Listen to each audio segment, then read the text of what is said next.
Welcome to Plug and Play. Mungkin kalian pada bingung nih teman-teman, kenapa sih kok tampilannya baru setelah 2 bulan kita nggak ketemu, terus kita punya tampilan yang baru nih, kita sekarang pakai video.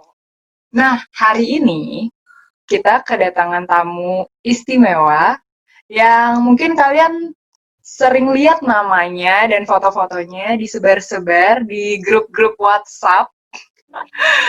Kita panggil aja Veronica Windy. Hai Vero. Hai semuanya, apa kabar? Baik, kamu apa kabar Ver? Baik, puji Tuhan, sehat. Wah, dia tuh selempangnya aja udah ngeri banget ya guys. Doain ya. Vero ini adalah Putri Pariwisata 2020, bener ya Ver ya? Lagi Iya, karantina ya sekarang? iya betul, lagi karantina. Wow, oke. Nanti kita akan ngobrol-ngobrol sama Vero, tapi pertama-tama kita mau main games dulu nih. This or that. Jadi nanti gue kasih 2 pertanyaan dan Vero harus pilih salah satu. Terus bisa dikasih tuh penjelasannya juga. Oke? Yang Oke. pertama, single or taken? Apa nih? Kayak banyak juga yang mau tahu, bukan cuma gue doang. Oh gitu. Ini harus pertanyaan pertama ya, by the way. Ini pertanyaan Taker. taken. Iya. Wah, penonton kayak kecewa nih, Far. Kayak video kita nggak bakal dilanjutin lagi sampai akhir. Di, di akhir video nggak bisa ya? Aduh, jadi udah punya pacar ya? Iya, begitulah. Teman jalan-jalan. Jalan-jalan. Nanti marah, Dan seiman juga. seiman. Puji Tuhan. Jadi udah nggak ada celah, guys. Udah nggak ada celah, udah nggak bisa. Pertanyaan kedua, introvert atau extrovert sih, Vero? Aku sebenarnya orang ekstrovert, Hmm. tapi bedanya tuh 4951. Aku di tengah-tengah. Oh, hampir seimbang juga ya. Heeh. Cuman tergantung kondisi juga sih. Gimana? Nah, kalau selama pandemi ini, kan kalau ekstrovert, gue ekstrovert. Dan kayak merasa terkekang banget nih berbulan-bulan di rumah. Kalau lo ngerasa gitu juga nggak sih, Fer? Awalnya sih bingung ya, bosan gitu karena biasanya petakilan banget gitu sehari bisa Hmm, kemana-mana. kemana-mana. Pulangnya malam udah capek tinggal tidur gitu. Pas pandemi ini awal-awal bosan, cuma lama-lama ya tetap harus beradaptasi sih. Terus lo nyibukin dirinya di rumah ngapain aja tuh kegiatannya? Belajar masak, Oh iya, wow. Selain itu, terus ini kan ikut Putri Pariwisata ini. Cukup sibuk sih ternyata setelah ikut ini. Terus masih ada kuliah juga, terus ngajar piano. oh, jadi walaupun di rumah nggak bosen ya, tetap ada kesibukan macem-macem gitu. Harus tetap menyibukkan diri. Ya, benar. Sama kegiatan positif ya. Ya betul. Lanjut, pertanyaan terakhir sih ini. Pilih musik atau film? Musik, Musik ya. Nah, lo suka dengerin musik apa sih, Kak? Genrenya apa? Atau musisi favorit lo siapa sih? genre. Eh, Sebenarnya aku apa aja yang enak didengar. Kalau untuk belajar belajar musik, aku memang belajarnya klasik. Cuman kalau enak didengar, aku lebih suka mungkin pop sama jazz. Oh, musisi favoritnya? Ada nggak yang belakangan ini lagi sering banget tuh? Orang Indonesia, tahu Ardhito Siapa? Pramono Oh, Ardito. kali? Kali ya benar-benar. Nah, ngomong-ngomongin soal musik nih, Vero juga emang punya background musik yang macem-macem ya. Bahkan sampai saat ini lo juga ngajar di YPM, Yayasan Pendidikan Musik. Ya, Terus betul. juga pas gue ulik-ulik dikit nih, lo kan dulu S1-nya di Fakultas MIPA UI. Dan Hmm, lo terpilih jadi mahasiswa berprestasi seni budaya ya, tingkat ya. FMK. Wah, nah tapi emang lo tuh dari kapan sih sebenarnya suka bermusik gitu? Bermusik itu awalnya 4 tahun belajar keyboard dulu. Cuma itu nggak lama sih. Terus anak kecil kan mungkin bosanan ya. Iya. Aku terus habis itu vakum. Nah, pas aku SD kelas 2 itu umur 7 tahun lah kira-kira. Hmm? Jadi di sekolah aku perpustakaan itu ada pianonya. Oke. Nah, terus temen-temenku tuh pada suka main di situ. Tapi aku doang yang nggak bisa. Terus aku kayak tertarik gitu, mau dong kayaknya belajar piano seru deh, biar bisa main Ah. kayak aku. Ya udah akhirnya mulai belajar di YPM gitu kan. Belajar piano klasik dari umur 7 tahun. Oh, jadi begitu tahu dan mau mau cari tahu lebih lanjut nih untuk main piano langsung masuk ke YPM. Iya, Jadi betul. itu kursus atau gimana sih sebenarnya basisnya YPM itu? Di YPM ini. YPM itu sebenarnya sekolah musik. Jadi kalau dibilang kursus, kursus, cuma dia lebih serius karena ada kurikulumnya. Oh, Harus mencapai kurikulum itu per tahun. Jadi sama kayak kalau di sekolah, naik tingkatnya itu per tahun. Kalau misalnya nggak mencapai kurikulumnya atau nggak lulus ujian, ya ngulang lagi setahun. dan itu sambil sekolah juga berarti bagi waktunya gimana tuh? Senin sampai Jumat sekolah, terus sisanya Sabtu Minggu di YPM. Kayaknya sih pulang sekolah. Oh. Kan dulu tuh ya PM 3 kali seminggu, 3 kali Mm-mm. seminggu. Terus kalau SD kan pulangnya belum sama sore ya. Ya, siang-siang gitu ya. Ya udah jadi kayaknya kalau aku ingat ya Senin ke Jumat deh Hmm. gitu. Oh, terus pas SD capek banget nggak sih ngerasanya tuh harus sekolah juga, terus juga di sekolah musik juga, lo ngerasa ada beban gitu nggak?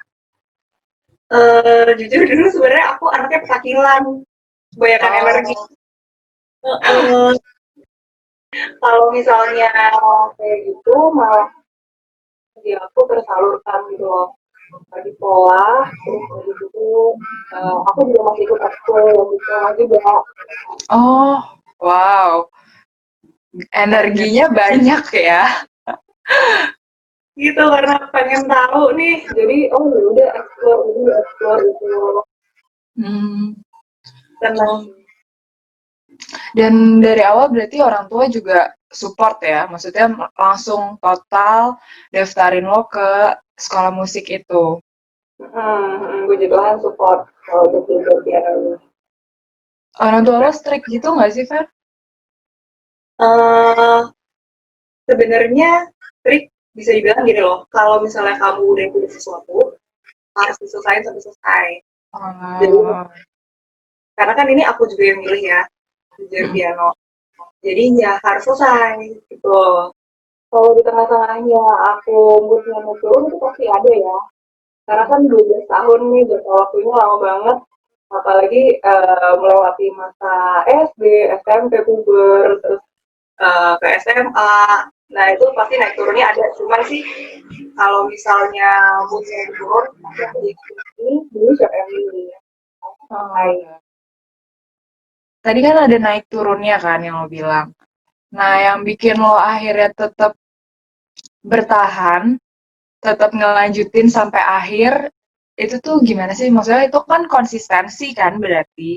Kita harus komit dari awal, dan menurut gue itu sesuatu yang susah ya. Kalau lo gimana sih bisa ceritain sedikit nggak gimana cara lo ngebangun konsistensi dalam bermusik itu? Jadi diawali dengan tujuan ya, pasti kita harus punya goalnya apa.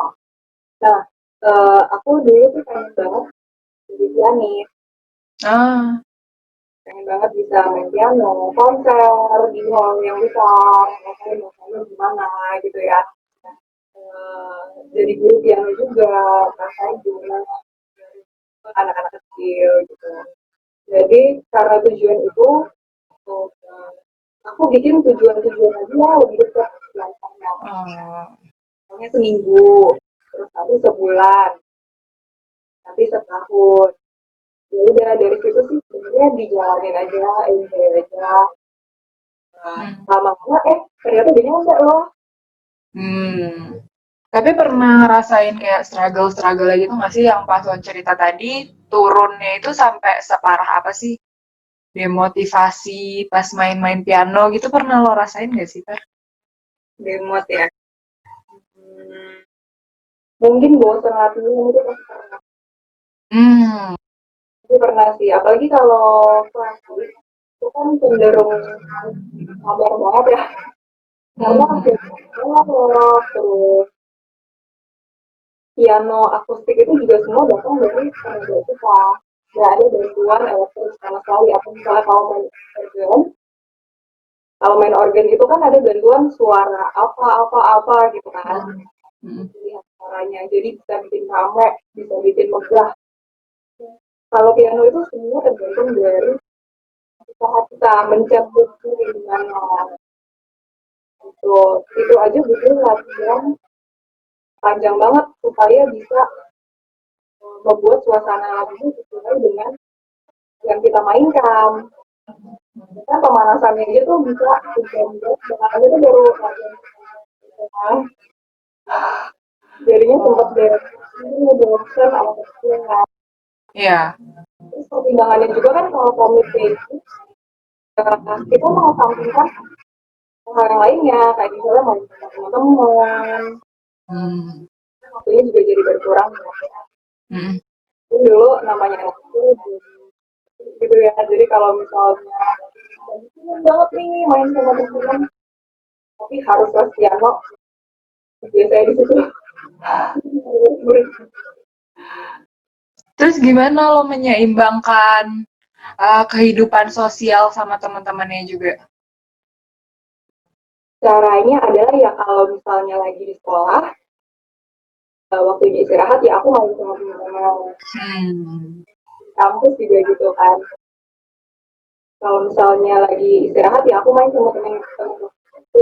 Terus kalau misalnya ada konser piano, aku cerita ke mereka. Nonton ya, aku ajak ikutan datang. Supaya mereka rasanya, oh dia juga mau ikut sama gue nih. Hmm. Oh, oke. Jadi emang berusaha cari celah-celahnya ya dan kayak tetap pada tempatnya kalau emang lagi fokus sekolah musik ya sekolah musik, tapi kalau misalnya lagi ada waktu luang dimanfaatin untuk kehidupan sosial lo gitu ya. Bener banget. Jadi kalau di total lo udah uh, bermain piano itu selama berapa tahun? Piano ya, piano 16 berarti, 16 tahun. 16 ya, 16 tahun. Tapi ada alat musik yang lo mainin juga atau cuma piano aja? Ada yang lain. Apa tuh? Kalau di gereja kan elektron ya. Hmm. Oke. Sebenarnya kalau organ itu nggak beda jauh, cuma dia ada registrasinya. Jadi yang jalan tidak di tangan kanan, tangan kiri sama kiri. Mm-mm. Terus sempat belajar gitar karena waktu itu di SMP wajib Oh ya, kan. seni musik ya. Gitar angklung gitu deh ya. Terus biola, aku dulu pernah main biola di orkestranya Gonzaga. Oh, wow. Dan itu semuanya dibelajarin di sekolah musik tadi juga sama. Atau ada yang Iya, otodidak sih? iya, kalau alat musik yang lainnya sebenarnya otodidak yang belajar Oh, itu. wow. Gue mau share juga nih sedikit. Jadi dari beberapa sumber katanya bakat alami tuh nggak ada. Adanya tuh bakat yang terus diupayakan. Jadi sebenarnya bakat nggak 100% menjamin prestasi seseorang. Yang menjamin itu adalah bakat yang diupayakan tadi. Nah, kalau menurut pendapat lu, Fer, lu setuju nggak dengan kalimat itu, pernyataan itu? Setuju banget, setuju banget. Karena memang orang yang punya bakat sekalipun Mm-mm. kalau nggak diasah, apalagi dia nggak tahu dia punya bakat itu, udah jadi terkendala. Akan lebih menang orang yang mungkin bakatnya nggak setinggi yang tadi, cuman dia mau usaha, dia mau belajar. Mungkin kalau orang yang punya bakat tadi, kalau dia belajar, dia akan lebih cepat secara natural. Cuman kalau orang yang nggak punya bakat ini, tapi dia usahanya juga dijamin kalah sih kayak gitu. Karena kan aku sendiri jujur, jadi aku dari nol banget nih piano klasik. Saya akhirnya bisa lulus dengan piano konser-konser di hall itu karena aku berusaha, bukan karena pure bakat aku, karena bisa bilang banyak banget teman-teman di aku. Dan aku ngerasain juga saat ngajar, Mm. ada murid aku yang dia berbakat, dikasih tahu sedikit dia udah ngerti, dia udah bisa bikin suasana lagunya tanpa aku jelasin satu. Ini dia latihannya sangat kurang. Mm. Kan ada satu anak yang dia awalnya nggak punya bakat, belajarnya memang lebih susah. Mm. Anaknya awan, dia mau berusaha, mau dengerin gurunya. Malah waktu ujian itu ya lebih aku adalah mereka mau punya bakat. Mm. Anak yang punya bakat ini tadi, dia malah tertinggal dibandingkan teman-temannya. Karena dia ngerasa, oh, dikit aja udah bisa. Ya, Gitu. menarik sih karena gue pun merasakan. Jadi dulu zaman kecil ya, sama kayak lo juga ada hobi-hobi anak kecil ya. Kayak dulu tuh gue suka banget gambar dan disupport juga sama orang tua, ikut lomba-lomba, ikut les juga sebelum lomba tuh dipersiapin ikut les juga. Dan dulu tuh gue merasa ya gue bisa gambar, tapi setelah SMP, SMA terutama itu tuh udah nggak pernah lagi karena udah nggak ada kesempatan kayak lomba menggambar, lomba melukis zaman SMA kan udah nggak ada lah ya. Dan waktu kuliah pun juga udah makin nggak keasah lagi, jadinya sekarang gue gambar tuh udah kayak nggak bisa lagi gitu. Kayak dulu padahal gue berbakat loh buat gambar, tapi sekarang udah nggak bisa. Jadi emang benar sih kata lo, kayak kita harus punya kesadaran juga buat ngasah karena emang mungkin orang yang berbakat itu lebih akan cepat nangkep, tapi kalau nggak diasah ya lama-lama hilang juga ya. Lupa sih. Kan kalau skill itu harus rutin ya. Ngomongin selain bakat nih, lo kan juga kalau untuk bermain musik kan itu berarti lebih cenderung ke otak kanan ya, yang kreativitas gitu. Tapi setelah gue ulik juga tentang lo, dan menurut gue menarik, lo tuh cukup seimbang. Otak kanan dan otak kiri. Amin. Nah, kalau bener nggak ya, coba dikoreksi, dari yang gue cari tahu itu adalah S1 di FMIPA, tadi yang udah kita bahas juga. Nah, lo lanjut ke MMUI, Magister Manajemen. Nah, tapi waktu itu S1-nya pun lo 3,5 tahun. Iya.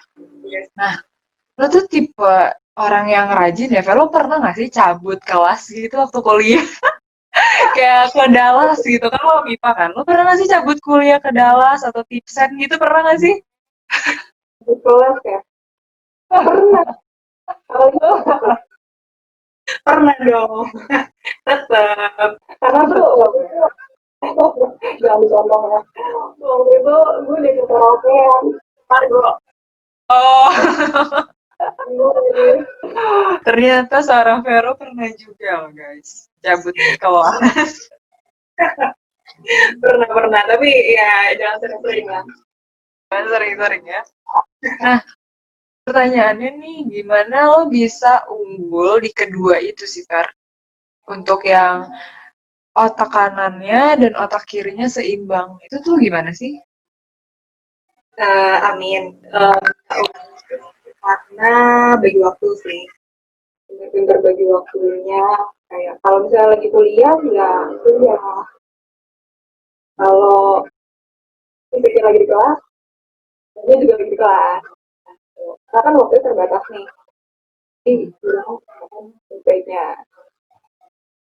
Terus nanti kalau misalnya udah selesai kuliah, lagi ngajar ya piano atau misalnya latihan, latihan. Nggak campur-campur juga kan. Kalau kau campur-campur nanti ujung-ujungnya masuk bingung fokusnya mau mana. Hmm. Terus dulu sih aku mengurangi screen time ya, aku ngurangin apa Instagram, terus scroll Instagram. Hmm. Lagi kalau misalnya mau ujian piano, tinggal gitu, aku bisa puasa yang buat HP itu seminggu. Kan dulu sebelumnya masih SMA juga ini ya, belum ada grup WhatsApp apa segala macam. Ya, Jadi ya sebisa mungkin aku kayak bagi waktu itu penting banget. itu tadi lo nggak lihat-lihat HP, nggak dicariin cowok lo, Fer? Ya pas bisa kayak depression udah gitu ya. Miss call, miss call, miss call. Nah, terus sebelum jadi sosok Vero yang sekarang, sebelumnya tuh kayak gimana sih? Misalnya lo pernah nggak di underestimate sama orang tuh lo pernah nggak sih? Pernah pasti pernah. Gimana tuh ceritanya? Ada orang yang bilang aku nggak bisa make up Ah, aku gitu banget. Em, apa fashion aku jelek banget, kayak menurut dia nggak mau sama sekali, karena dia membandingkannya dengan orang sih ya. hmm. Pas kuliah Oh, oke. Terus, terus? ya sebenarnya orangnya mungkin dia nggak bisa kasih solusi gitu loh, cuman dia bilang aku nggak bisa make up, fashion aku jelek banget, dibandingkan dengan cewek yang dia idam-idamkan ini nih. Oh, oke. Oh. Tapi herannya adalah dia deketin gue. Dia Apa tujuannya? sakit ya gitu. Terus itu ya udah gue belajar makeup, ikut makeup class segala macam gue ikutin. Terus uh, gue lihat lagi kenapa kok dia bilang fashion gue jelek, oh ternyata mungkin emang seleranya beda ya. Hmm. Hmm. Terus ya udah sampai akhirnya karena sering konser dan bayar MUA nggak murah ya beb. Jadi kalau mau bisa. Irit. Berarti Vero itu kalau misalnya diremehkan, direndahkan, bukan yang ngedown, tapi malah mau membuktikan diri lebih baik ya? harus harus harus seperti itu sih, soalnya kalau misalnya ada orang apa membutuhkan sampai terus kita makin down, itu nanti orang itu tambah tenang. Benar, benar, benar. Tujuannya tercapai ya? Ini tercapai nanti, jadi mendingan oke, dengerin aja, dipilah dipilah mana yang benar, mana yang penting. Yang penting adalah oh harus dengerin, yang penting adalah lu jelas dulu. Jadi jangan melihat di sisi kata-katanya gitu ya. Lihat ya apa. Setuju, setuju, setuju. Nah, kalau sekarang kita ngomongin tentang Putri Pariwisata nih, karantinanya itu berarti semuanya dilakukan virtual. Iya betul. Betul. Mungkin ada teman-teman yang belum paham banget nih tentang Putri Pariwisata. Boleh dong diceritain dikit, sebenarnya apa sih? Iya boleh. Jadi Putri Pariwisata itu yang khususnya membahas tentang dengan tujuan untuk membawa wisata Indonesia tumbuh di mata dunia, kita semakin dikenal di mata dunia karena kan sektor pariwisata kita merupakan sektor yang paling berpengaruh. Ya. Bahkan aku pernah baca pariwisata itu menyumbang sekolah minyak bumi. Jadi itu berpengaruh banget. Dan kita punya pariwisata itu destinasi wisatanya. Mulai dari wisata alam banyak banget di Indonesia. Budaya, terus juga bahkan kuliner, wisata edukasi, dan lain sebagainya. Yang mungkin kita sendiri pun banyak yang belum kenal. Dia jangan putri pariwisata lagi baik nasional maupun internasional. Bahwa Indonesia ini kaya loh, banyak, banyak, dan kita bisa unggul dalam sektor pariwisata. Oh, I see. Tadi dari beberapa wisata-wisata itu lo lebih suka wisata apa, Fer? Aku wisata kuliner, Wisata kuliner. wisata kuliner. Aku orangnya suka makan. Oh iya, nggak kelihatan banget ya. Iya, tapi wisata yang lainnya juga suka sih. Wisata alam juga suka banget. Suka Alam di Indonesia banyak banget ya. banyak banget. Mungkin orang-orang kenalnya Bali, Raja Ampat gitu ya. Hmm. Padahal kita juga punya Kepulauan Seribu, itu juga bagus loh. Ada nggak sih ayat Alkitab yang menjadi pegangan Vero sehari-hari? Ada ayat Alkitab favorit lo nggak sih, Fer? Kita favorit ada. Apa tuh? Sebenarnya aku paling suka sama yang Tuhan adalah gembalaku, akan kekurangan aku. Itu tuh benar-benar menggambarkan kalau ya kita pun sebenarnya nggak kekurangan suatu apapun karena semuanya pasti sudah Tuhan sediakan. Setuju, setuju. Oh, dari tadi untuk merangkum juga diskusi kita, gue tuh ingat satu ayat yang ada hubungannya sama bakat juga, itu tentang talenta. Itu ada satu cerita kan di Alkitab tentang talenta dan itu pas di saat gue baca tentang ayat itu benar-benar menggambarkan gimana bakat itu tuh nggak bisa dikasih Tuhan terus kita diemin gitu aja itu tuh nggak akan berkembang. Tapi kita harus asah dan nanti itu akan berbuah lebih banyak lagi dan dengan bakat itu kita bisa menjadi berkat buat sesama kita. Nah itu ada ayat yang menurut gue menggambarkan Vero dengan kegigihannya bermain musik. Amin Dela juga lah. Nah, terakhir nih Fer, mungkin di luar sana ada teman-teman kita, mau dari OMK atau bukan OMK, yang di saat melalui prosesnya tuh ada yang nggak sabar. Ada yang mau kelihatan langsung hasilnya, semuanya serba instan, dan mungkin juga mereka mengalami struggle-struggle dan akhirnya langsung nyerah gitu aja. Apa sih yang mau lo sampein ke mereka-mereka di luar sana itu? Baik, terima kasih atas kesempatannya. Jadi kalau misalnya mau memupuk sesuatu itu kayak bangun rumah ya. Jadi kalau bangun rumah itu kan fondasinya harus kuat dulu. Kalau misalnya fondasinya buru-buru nggak kuat, nanti walaupun udah tinggi ya gampang jatuh.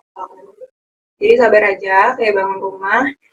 Nggak apa-apa, orang-orang mungkin masih underestimate atau orang-orang masih lihat mana kok kamu kayak umpah ini itu tapi belum kelihatan. Nggak apa-apa, stay calm, tetap bangun fondasinya yang kuat. Nanti di saat fondasinya udah kuat akan lebih gampang lagi bikin tingkatannya gitu. Dan yang pentingnya juga adalah menang itu bonus ya. Dalam setiap perjuangan menang itu bonus. Jadi prinsip aku adalah semoga bisa mempersembahkan yang terbaik dan bisa jadi berkat buat banyak orang. Wow, Amin. amin. Nah, mungkin lo mau promosiin sesuatu, kita kasih wadahnya nih, promosiin Instagram, kalau ada yang mau kenalan, berteman, atau promosiin Putri Pariwisatanya juga. Boleh, silakan. Thank you. Ya, teman-teman semua, thank you so much udah stay tune sama kita di podcast kali ini. Jangan lupa dukung saya Putri Pariwisata Indonesia 2020, perwakilan DKI Jakarta 2. Kalau misalnya ada dari teman-teman yang mau tanya, mau sharing, atau mau informasi lebih lanjut tentang apapun musik ataupun math, finance, boleh banget hubungi saya di Instagram @karolina. Yeay, thank you Fer buat waktunya. Dela, thank you OMK. Terima kasih teman-teman. Kita ketemu lagi di episode-episode selanjutnya. Bye-bye. Yeah.